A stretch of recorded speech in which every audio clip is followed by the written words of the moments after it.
Welcome all of you. Today we are starting another series other than accounting, that is on financial management. Before discussing anything else in detail, let's understand first the meaning of financial management, or rather first what is finance. Business finance or corporate finance, as the subject goes with, is made from the combination of two words, that is business and finance. तो business here simply means anything which keep us busy, and a resultant of that is that अब busy किस में हम होते हैं, result क्या निकलता है उस चीज से कि जितनी भी ह्यूमन एक्टिविटीज होती हैं जो कि रिलेटेड टू होती है प्रोडक्शन और distribution of goods and services, जिससे कि ह्यूमन वांट सेटिस्फाई होती हैं, that is part of business.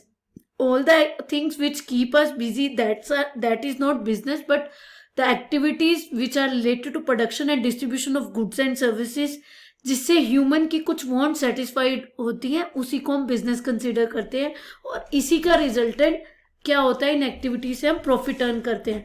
अब फाइनेंस क्या आ गया, फाइनेंस सिंपली इन एक्टिविटीज को रन करने के लिए जो आपको मनी चाहिए होती है, उसको मैनेज करने के लिए जो art and science of managing money है, उस चीज को हम कहते हैं finance. Art and science money का कैसे हो गया कि जब भी ऑर्गेनाइजेशन में किसी भी डिपार्टमेंट या अगर सोल प्रोप्राइटर है, इंडिविजुअल है, उसको मनी चाहिए, तो उस डिपार्टमेंट को वो मनी जिस टाइम चाहिए उस टाइम उसको required amount of money available हो. अब इसी से अब इसमें एप्लीकेशन ऑफ स्किल यूज करते हैं हम, कुछ मैनिपुलेशंस करते हैं अकाउंटिंग में और कंट्रोल करते हैं मनी को, सो दैट ये पर्टिकुलर जब भी आपको मनी चाहिए वो अवेलेबल हो at that time. I hope आपको बिजनेस फाइनेंस का मीनिंग यहाँ से थोड़ा आइडिया हो गया होगा क्या होगा एग्जैक्टली बिजनेस फाइनेंस क्या होता है. It may be defined as the process of raising money. चाहिए तो आप कहाँ से वो रेज करोगे, अक्वायर करोगे. You can take a bank loan, आप ले सकते हो, बट बैंक के पास अगर नहीं जाना तो आप इनफॉर्मल वे में किसी से मनी उधार ले सकते हो, लैंडिंग कर सकते हो, ठीक है, या शेयर्स इशू कर सकते हो. तो number of sources of finance जो हमारे पास अवेलेबल होते हैं, उनको यूज करके मनी को रेज करना, फिर जिस डिपार्टमेंट को या जिस एक्टिविटी के लिए आपको मनी रिक्वायर्ड है उसके लिए प्रोवाइड करना, एडमिनिस्ट्रेट करना जितने भी फंड्स और मनी अवेलेबल. अब यहाँ पर फंड स्लैश मनी लिखा है, इन दोनों में डिफरेंस क्या है वो आगे हम डिस्कस करेंगे. For the timing let's consider funds money ही होते हैं. अब इनको यूज किस लिए किया जाएगा, कॉर्पोरेट बिजनेस एंटरप्राइज में to produce goods and services, जो मैंने आपको पहले ही बता दिया कि बिजनेस एक्टिविटीज के लिए यूज करेंगे. बिजनेस फाइनेंस की डेफिनेशन फिर से क्या आ गई, it is concern with planning. Planning किस चीज के लिए होगी कि आपको मनी कहाँ से रेज करनी है, एक्वायर करनी है, फिर उसको एडमिनिस्टर और कंट्रोल करना है, सो दैट फंड्स की मिस यूटिलाइजेशन ना हो, प्रॉपरली आप उन फंड्स को यूज करो.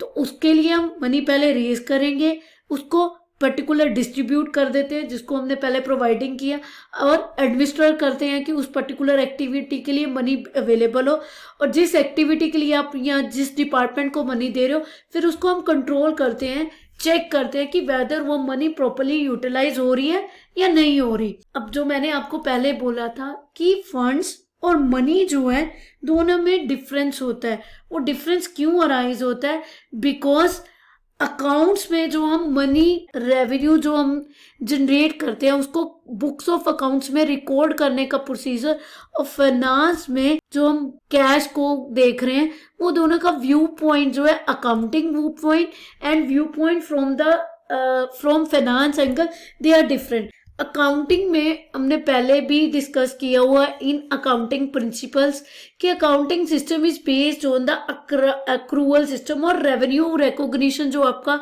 कॉन्सेप्ट था उसमें यही था कि रेवेन्यू हम तभी हम कंसीडर करते हैं when goods transfer from our particular place. अगर किसी गोडाउन में गुड स्टोर है तो जैसे ही द मोमेंट आपके गोडाउन से वो गुड्स चले जाते हैं आपकी वो सेल कंसीडर होती है, इररिस्पेक्टिव कि आपको कैश मिला है या नहीं मिला. अब इस बेसिस पे क्या होता है कि कई बारी मोस्ट ऑफ द टाइम जब बुक्स ऑफ अकाउंट्स में हम सेल को कंसीडर करते हैं तो हम सेल को कैश रिसीव्ड वाले पॉइंट ऑफ व्यू में नहीं आते। हम सेल उसी टाइम ले लेते हैं जिस टाइम गुड्स ट्रांसफर हो गई हमारे गोडाउन से। तो इसी कारण क्या होता है कि हमारी जो पर्टिकुलर प्रॉफिटेबिलिटी है वो प्रॉफिट एंड लॉस अकाउंट में कैश को कंसीडर नहीं कर रही, वो सेल्स को रेवेन्यू जनरेशन से कंसीडर कर रही है। तो इसीलिए प्रॉफिट ज्यादा होगा और कैश कम होगा। अब प्रॉफिटेबिलिटी और लिक्विडिटी में डिफरेंस आ जाता है। प्रॉफिट जितना भी है उतना आपके पास कैश अवेलेबल होगा, दैट इज नॉट श्योर। तो प्रॉफिटेबिलिटी वर्सेस लिक्विडिटी एक कंसेप्ट आ जाता है because of this accrual system और रेवेन्यू रिकॉग्निशन कंसेप्ट। प्रॉफिट आ गया, आपने सेल्स जब गुड्स ट्रांसफर की उस पॉइंट से आपने प्रॉफिट कैलकुलेट किया, बट वो जितना प्रॉफिट है वो जरूरी नहीं उतना ही आपके पास कैश अवेलेबल होगा। अब इसके कारण क्या होता है कि ऑर्गेनाइजेशन को अगर शॉर्ट टर्म में अपने एक्सपेंसेस मेट करने हैं तो उसके पास कई बार कैश की शॉर्टेज आ जाती है।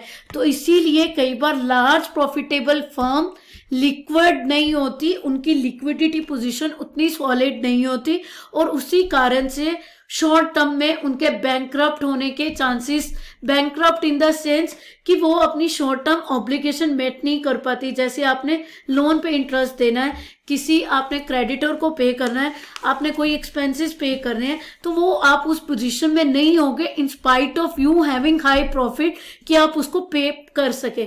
लेकिन फाइनेंस क्योंकि मनी के मैनेजमेंट के लिए रिलेटेड है, इसीलिए वो अक्रूवल सिस्टम को कंसीडर नहीं करता। के लिए क्या आ जाता है, कैश जो है अवेलेबल होना सो दैट अपनी शॉर्ट टर्म और लॉन्ग टर्म ऑब्लिगेशन को मेट कर सको।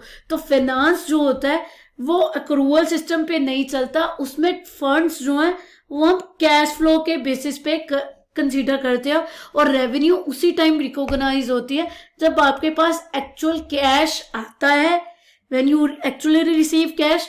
और एक्सपेंसेस हम तभी कंसीडर करते हैं जब एक्चुअल कैश में पेमेंट हो। कैश फ्लो में उतना ही कैश इनफ्लो जो आपके कैश को बढ़ा रहे हैं उसको हम कंसीडर कर रहे हैं और आउटफ्लो जो आपके कैश को कम कर रहे हैं उसको कंसीडर करते हैं। और कैश फ्लो में हम कैश और कैश इक्विवेलेंट को कंसीडर करते हैं। कैश फ्लो, कैश एक तो हार्ड कैश आ गया, फिर बैंक बैलेंस जो आता है that is also consider as cash equivalent. और कुछ अगर आप कैश फ्लो स्टेटमेंट पढ़ोगे तो उसमें हम एक ब्रॉडर व्यू पॉइंट में जितने भी करंट एसेट है उसको भी कैश फ्लो का पार्ट कंसीडर किया जाता है और नैरो व्यू में कैश और cash equivalents that is cash और बैंक बैलेंस को कंसीडर करते हैं।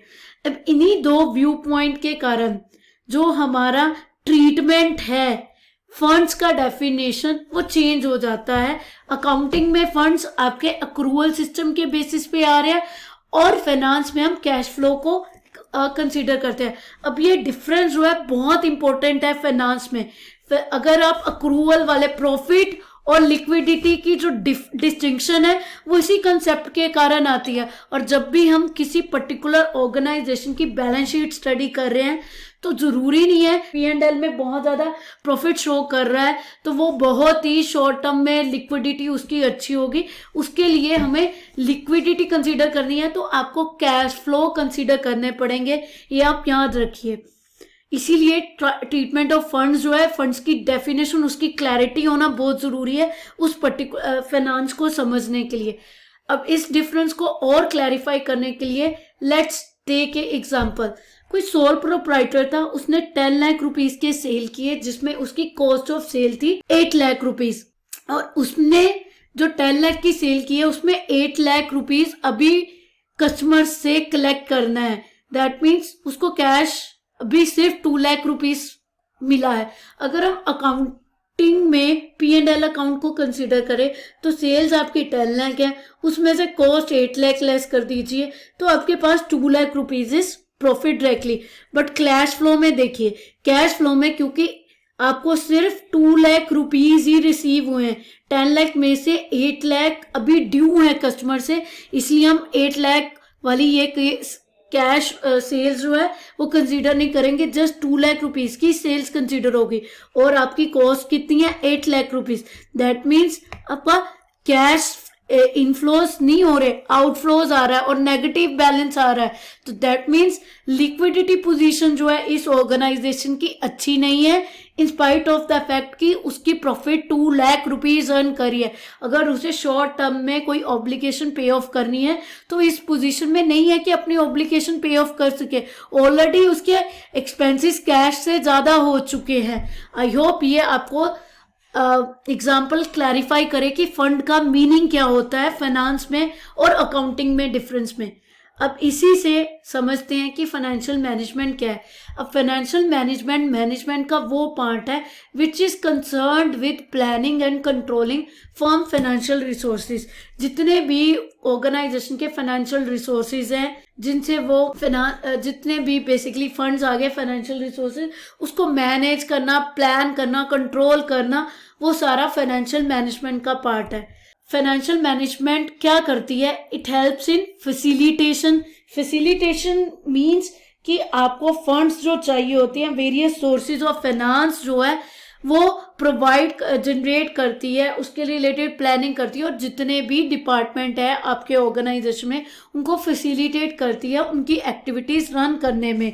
ऑर्गेनाइजेशन में जैसे बहुत सारे डिपार्टमेंट आ जाते हैं, ह्यूमन रिसोर्स आता है, परचेजेज आता है, R&D आता है, प्रोडक्शन आता है, IT आता है, तो इन सारे डिपार्टमेंट को जो फंड्स चाहिए होते हैं उसमें फाइनेंशियल मैनेजमेंट और फाइनेंस डिपार्टमेंट जो होता है वो फैसिलिटेट करता है, फिर रिकनसाइल करता है। रिकनसाइल हो गया like for example R&D department ने किसी प्रोजेक्ट के लिए 10 लाख रुपीस की डिमांड की है, वो रिकनसाइल करेगा कि उसकी डिमांड कितनी थी और आपने कितनी मनी उसे डिलीवर कर दी है, सो दैट और डिफरेंट डिपार्टमेंट में एक बैलेंस बनाए रखे, रिकनसाइल करता रहे फंक्शन उनका, और उनको जो भी उनकी डिमांड और सप्लाई ऑफ फंड्स है वो प्रॉपर होती रहे।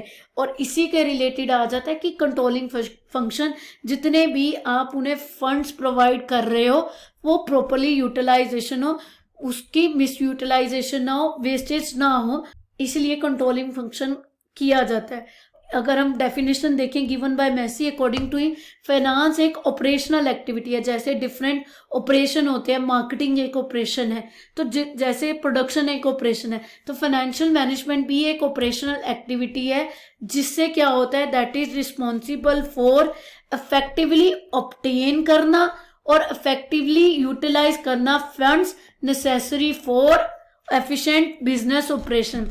तो फंड्स को पहले जनरेट प्लानिंग करना, ऑब्टेन करने के लिए कहाँ से एक्वायर करोगे, और उन फंड्स को प्रॉपरली यूटिलाइज करना सो दैट बिजनेस के ऑपरेशंस एफिशिएंट मैनर में रन करते रहें।